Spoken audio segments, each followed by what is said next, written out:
stressé au début de chaque chronique. Et en fait, dans mon jingle, ça me déstresse. Ouais. Donc, je vais prendre comme chaque émission mon grimoire des faiseurs de monde. Et aujourd'hui, je vais vous présenter un auteur qui s'appelle Yann Jacob, que j'ai découvert il y a 1 an et demi, avec qui j'ai sympathisé. Donc là, c'est le moment où Black est censé mettre la première photo. Ok. Mais voilà, j'ai un Black Devil avec des gros doigts et c'est pas toujours simple d'avoir la photo qui arrive au bon moment. Voilà, c'est Yann Jacob, auteur de fantasy. Et cet auteur-là, je vais vous le définir comme un bâtisseur. Je vais vous expliquer pourquoi, mais avant, je vais poser une petite question à mon voisin Doz. Est-ce que faire tes émissions ici, en fait, dans cet environnement, ça te fait quelque chose de spécial? Et pourquoi je lui pose cette question? Parce qu'en fait, cet environnement, il faut savoir un truc, c'est que le plateau, c'est lui qui l'a fait de ses blanches mains. C'est pas des artisans qui sont venus et que tu as payé pour le faire, mais tu as passé des jours à tout monter, à tout peindre. D'ailleurs, il y a un timelapse qui circule, qu'on a vu pour les fêtes des 1 an, qu'on passera peut-être un jour ici. mais voilà, est-ce que ça te fait toi quelque chose de spécial d'être ici? Ouais, c'est... c'est mon décor, c'est mon bébé. D'ailleurs, sur certains lives avec les enfants, il y a des fois j'ai failli en venir aux mains parce que ça touche. Ouais. Ça veut toucher. Non, mais oui, c'est vrai que ça fait quelque chose.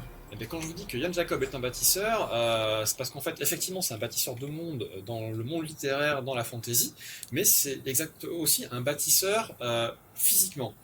Et vous voyez, donc là, il y a une petite table, il y a une toile derrière, mais en fait, c'est pas tout. Donc là, on va passer sur la seconde photo, mon cher Black. Et en fait, ce monsieur a fait lui-même son stand.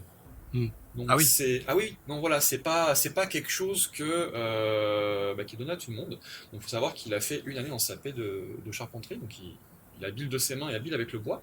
Mais on est parti de ces quelques planches, d'un peu de tissu, et en fait voilà, il est arrivé au résultat qu'on voit tout. Donc il a fait un stand au Saturbois avec ouais, non, mais un stand au Saturbois avec fêtage, tout. Le truc vraiment pratique, vraiment à son image, quelque chose qu'il a pu customiser à sa guise, d'accord, comme il voulait. On en discutait en MP en préparant cette chronique, et il me disait voilà, parce que c'est un grand amateur de fêtes médiévales, donc il fait beaucoup de fêtes médiévales l'été donc il est situé en Bretagne, donc n'hésitez pas à surveiller les fêtes médiévales en Bretagne. Et en fait, il ferme son stand le soir, il dort dans son stand. D'accord, bah oui. C'est carrément équipé c'est carrément équipé d'un lit, la toile se change, donc c'est vraiment quelque chose de très personnel. Voilà, c'est pas quelque chose qu'on va trouver n'importe où. Parce que moi, je m'étais dit, quand j'ai vu ce stand, je me suis dit, putain, c'est trop cool. Il faudrait vraiment que j'arrive à faire un truc pareil. Mais non, voilà, parce qu'en fait, moi, je suis pas doué, moi, j'ai 2 mains gauches, en fait. Et c'est dommage pour un droitier. Mais voilà, mais vraiment, c'est quelque chose de fait main. Et pareil, en fait, pour ces costumes, donc là, on va aller sur l'image suivante.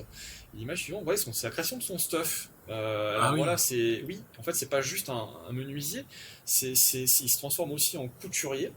On revient sur la menuiserie, sur le bouclier qui est en bas. Beaucoup d'inspiration viking, donc c'est pour ça que j'ai un peu sorti ma corne aujourd'hui. Je me suis dit, bon, déjà Doz m'avait demandé si j'avais quelque chose un peu médiéval. Je me suis dit, ouais, j'ai une corne viking. Et c'était l'occasion vraiment pour rappeler un petit peu tout le travail autour de l'univers viking qu'il essaye de mettre en place. Pour vous emmener en fait quand vous arrivez sur son stand dans son univers, dans l'univers médiéval. C'est un petit peu ce que je vous ai essayé de vous expliquer la dernière fois.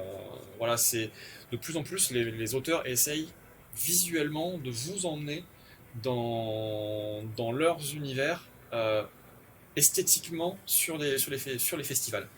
Donc voilà, donc là vous voyez, il a fait dernièrement un bouclier, donc il est en train de le terminer, il me disait qu'il galérait un petit peu avec certaines finitions. Pareil, son costume, tous les costumes qu'il porte en général ont été faits main, choix du tissu, c'est lui qui découpe, c'est lui qui... pareil, faire un bouclier comme ça, c'est un truc que j'aimerais bien faire avec mes enfants, j'en avais parlé sur un live une fois. À un moment donné, je trouverais le temps de le faire. Et t'as Chucky qui nous dit qu'il est menuisier charpentier. Non, donc à l'occasion, il y a peut-être un truc à faire. Ouais, voilà. Chucky va me faire mon stuff pour les prochaines conventions. Mais non, voilà, c'est pour ça que je vous dis que c'est un bâtisseur, c'est pas juste quelqu'un qui a construit un univers dans des bouquins, c'est quelqu'un qui essaie aussi de construire un univers à côté, Mm. pour vraiment vous emmener, quand vous le rencontrez, directement dans son pays, dans ce qu'il essaie de créer. Mm. En plus, évidemment, d'être quelqu'un de très sympathique. Voilà, visuellement, vous allez arriver dans quelque chose d'innovant que vous n'avez pas forcément vu ailleurs. Et moi j'adore parce que voilà, c'est pareil, je sais pas si vous l'avez vu sur le stand, il y a des petites lampes, des choses comme ça. C'est pareil, c'est du fait main en fait. Il fait tout, voilà, il fait tout lui-même. Et moi je trouve ça vraiment, enfin voilà, j'ai vraiment envie de mettre ça en avant parce que je trouve ça vraiment gentissime, quoi. C'est un vrai artisan. Ouais, c'est un vrai artisan. Maintenant, on va en venir au propre de son métier, ce jeune homme, voilà, qui est auteur. Donc c'est pas quelque chose, comme il l'explique sur son site internet, vous pouvez voir sa bio qui est très complète, c'est pas quelque chose qui chez lui a été naturel. Vous avez des gens qui commencent un petit peu à découvrir l'écriture, se disent tiens, moi je vais écrire. Non, lui c'est arrivé un petit peu plus tard, c'est arrivé à l'époque du lycée, où il a commencé à découvrir un petit peu les mondes imaginaires, parce que il a été un peu traumatisé comme beaucoup par les littératures imposées par le système scolaire. Et il a découvert les mondes de l'imaginaire et il s'est dit tiens, j'aimerais créer mon propre univers. Donc il a commencé à griffonner des pans d'histoire. Mm. Et tout ça a fini par lui revenir un petit peu plus tard, quand il est parti dans ses études d'informatique. Le soir, il s'est dit tiens, je vais reprendre tout ça. Et il s'est mis à créer ce qui est maintenant le début de sa saga, donc qui s'appelle La Guerre des Oubliés. Je vais vous présenter un petit peu plus. Donc vous avez le tome 1 et le tome 2 qui sont sortis à l'heure actuelle. Le tome 1 c'est L'éveil du déchu et le tome 2 c'est La matriarche. Alors là c'est pareil en fait, il y a beaucoup de ces illustrations qui sont faites maison. Il travaille avec son frère et il essaie de développer un petit peu aussi cet aspect-là. C'est un touche à tout.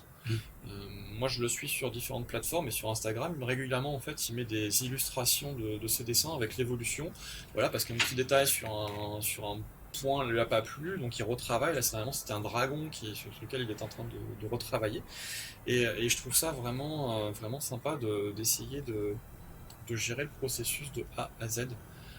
C'est vraiment impressionnant parce que voilà, pareil, moi qui suis pas capable de prendre un crayon, de faire des trucs, essayer d'illustrer en fait, que ce soit l'auteur qui illustre ses livres, c'est aussi quelque chose d'intéressant parce qu'on a vraiment l'idée qu'on veut, on arrive à la mettre. Donc comme à mon habitude, je vais vous lire la 4e de couverture du premier tome, L'éveil du déchu, de la Guerre des Oubliés. Donc c'est entre mort et magie noire, Nival et Albéus, mon lointain, tentent de comprendre ce qui les gouverne. La mort vous change une personne. En cela, Nival n'est guère différent des autres. Cependant, là où arrivé dans le monde des morts, les autres ressentent la paix et la quiétude, il fut envahi d'une haine profonde, lancinante. Les Ulméniens paieront pour ce qu'ils lui ont fait. Malheureusement, étant le seul représentant de cette espèce inconnue au paradis, les dieux lui confient la mission de protéger ceux-là même qui lui ont ôté la vie. Un relent de magie noire grandit dans le monde des vivants et les Ulméniens en seront les premières victimes. Albéus Montlointain, premier inventeur du roi Amien, là je te déteste, Azur, voilà, est un homme très curieux.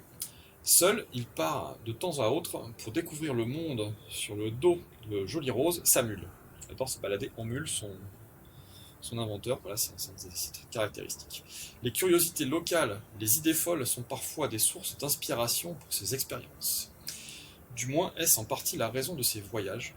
En réalité, il se nourrit des contes et légendes racontés par le peuple de Terre aimante.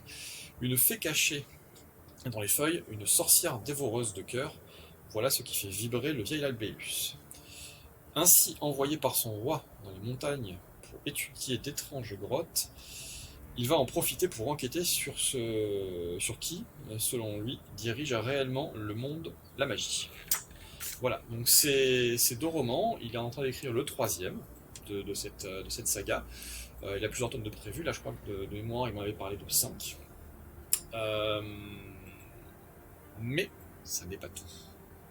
car cet homme est plein de ressources. Vous pouvez aller sur son compte YouTube, il a un compte YouTube, donc il y aura pas mal de liens ensuite actuellement dans une fiche récapitulative, ne vous inquiétez pas.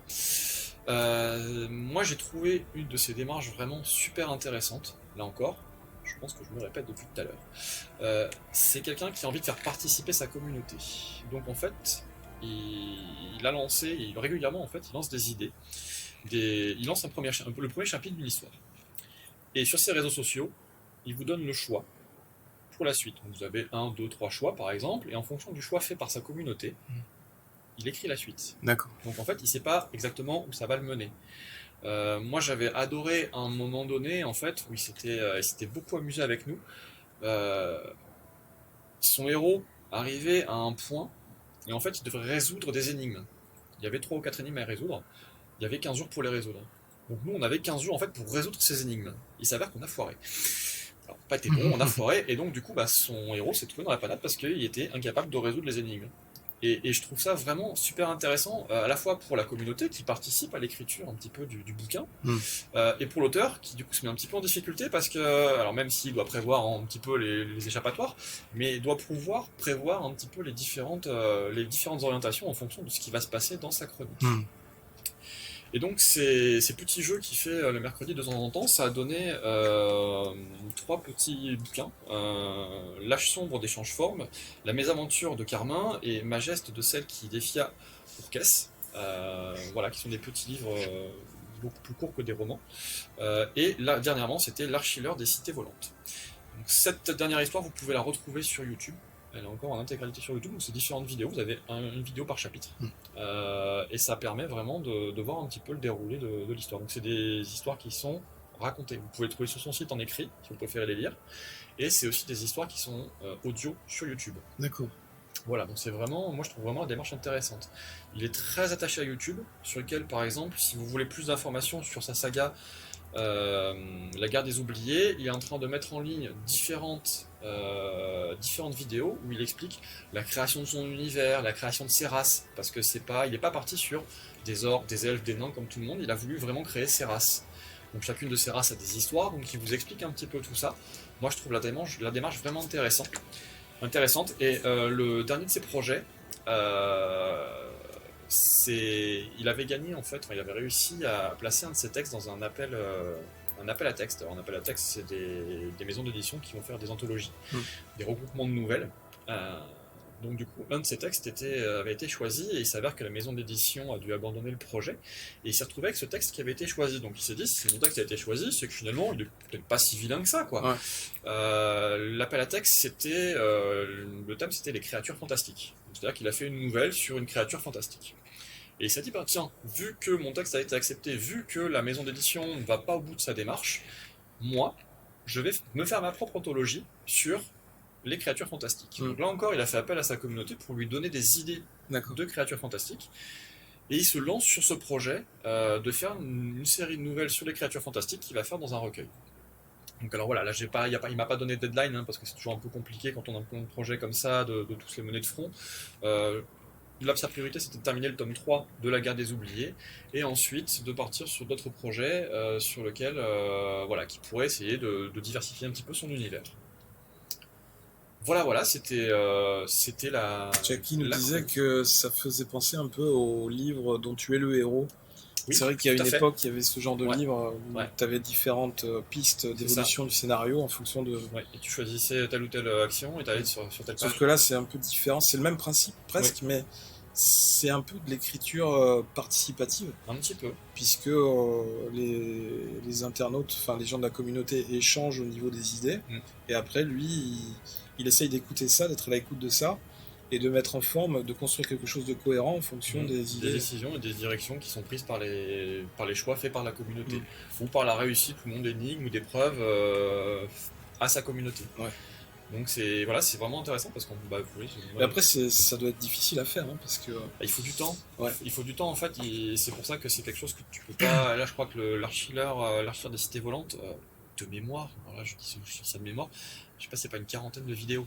Il faisait le mercredi matin. Ça demande quand même énormément de temps à mettre en place parce que déjà il faut écrire le truc.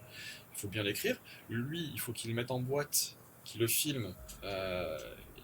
et comme il disait, au début je voulais essayer de passer un extrait. Le problème c'est que je pouvais pas passer un extrait trop loin parce que sinon ça spoil le début de l'histoire. Et il m'a dit le problème c'est qu'au début il avait énormément de mal à poser sa voix. Là vous l'avez vu, hein, quand je le lis, je suis pas encore bien rodé, et surtout quand il y a des mots un peu compliqués. C'est pas évident. Et il me disait voilà, le début, je préférais que t'évites de passer un extrait parce que j'avais un peu de mal à poser ma voix. Donc voilà, c'est vraiment un gros travail voilà, de diction, de relecture, d'écriture. Et après, à chaque fois, il faut s'adapter. On peut pas anticiper. Enfin, moi, je sais que quand j'écris, j'anticipe les choses suivantes. Donc, des fois, je peux même écrire dans le désordre, ça ne me pose pas de problème. Mais là, il est vraiment obligé de s'adapter aux décisions prises par les gens ou aux orientations prises par la réussite ou des preuves. Et c'est vraiment un exercice très difficile et très intéressant. Très intéressant. Moi, je le trouve vraiment couillu en fait d'être parti sur un truc comme ça. Mais c'est vraiment une aventure qui doit être super agréable à vivre. Donc, du coup, voilà. Donc, n'hésitez pas vraiment à aller participer, à aller voir sur ses réseaux sociaux, à essayer de découvrir un petit peu ce qu'il fait. Moi, je pense que vous ne serez pas déçus. Vous ferez une belle rencontre. Si vous avez des questions, je suis persuadé qu'il se fera un plaisir d'y répondre. C'est quelqu'un de super agréable. Voilà, j'ai échangé avec lui. Le premier mail que je lui ai envoyé, c'était quelque chose, voilà, c'était une question que j'avais, mais qui avait rien à voir avec son univers. Pas